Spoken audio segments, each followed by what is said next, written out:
The current Shelby GT350 is the most incredible Mustang I've ever driven, with its 5.2-liter V8 making beautiful and rebellious sounds. But arriving this fall is a Mustang that aims to deliver even more outrageousness.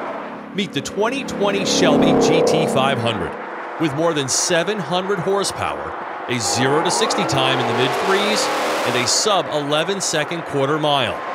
This most powerful street-legal Ford ever packs the heat of a hand-built 5.2-liter supercharged V8 teamed to a 7-speed dual-clutch transmission that shifts faster than any manual gearbox.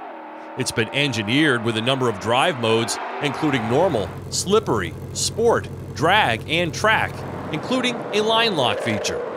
Active chassis technology combines with a Magna Ride suspension, custom Michelin Pilot Sport 4S or Pilot Sport Cup 2 tires, and massive 16.5-inch rotors stifled by 6-piston Brembo brakes to deliver a Shelby that offers the highest ever lateral acceleration from a Mustang for hero track performance.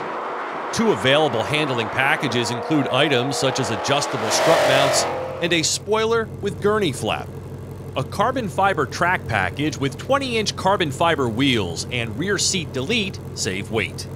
Though it's hardcore to the bone, the GT500 doesn't forego creature comforts. For example, there's a custom-tuned 12-speaker B&O Play audio system and an 8-inch touchscreen. Recaro racing seats are optional. Specific figures and pricing will be announced closer to launch. For TestDriveNow.com, I'm Steve Hammis.